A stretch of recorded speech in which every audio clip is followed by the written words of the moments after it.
Ciao a tutti, in questa nuova ricetta triglie con asparagi. Intanto affetto un porro, potete usare anche un cipollotto dolce, ma in questo caso avevo a disposizione un porro fresco e quindi ideale per questa ricetta. Fatto a fette sottili, prendo gli asparagi, anche questi molto freschi, tolgo le punte, la prima parte che rimane la più tenera, e poi invece con la seconda parte, quella più coriacea, la sbuccio, o meglio cerco di levare la corteccia, che è quella più dura, quella più difficile da cucinare, e quindi salvo solamente la parte centrale.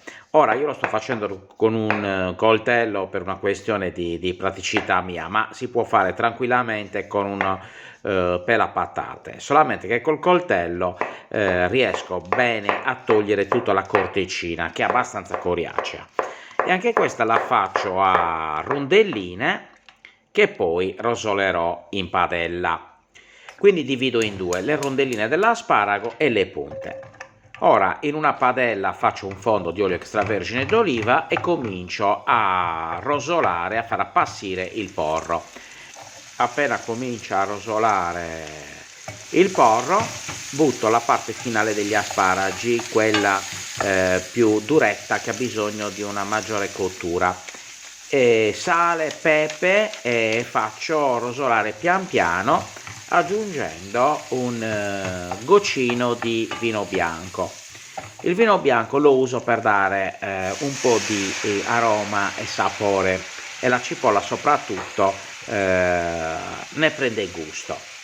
Ecco qua, quindi una rosolata leggera per far appassire appunto sia l'asparago che la cipolla.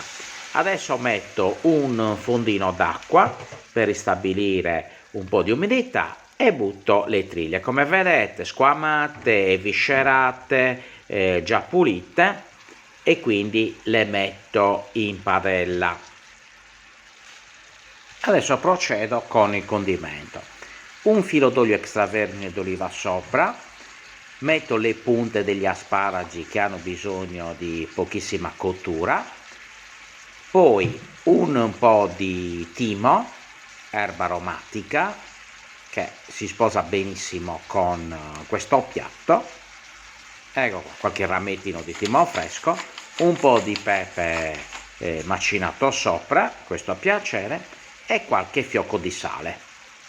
Ecco qua, tengo sempre un fuoco molto molto basso, e adesso qualche goccino di vino bianco, proprio un minimo per cercare di dare un po' di sapore alla triglia. Ecco qua, copro e lascio passare qualche minuto, do una controllata, e diciamo che come cottura ci vogliono 7-8 minuti, ma non di più, a fuoco bassissimo.